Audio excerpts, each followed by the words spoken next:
Yeah, the last 6 weeks were great. They were really hard working, very intense, but it was really enjoyable.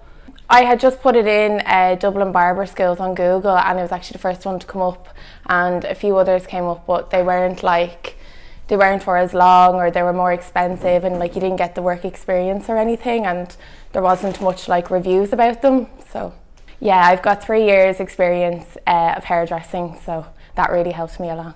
Well, they've got patience anyway, especially for me. I've like 50 questions per haircut, but yeah, it was really good. It was really fun. They're really understanding. They're easy to work with, which is great.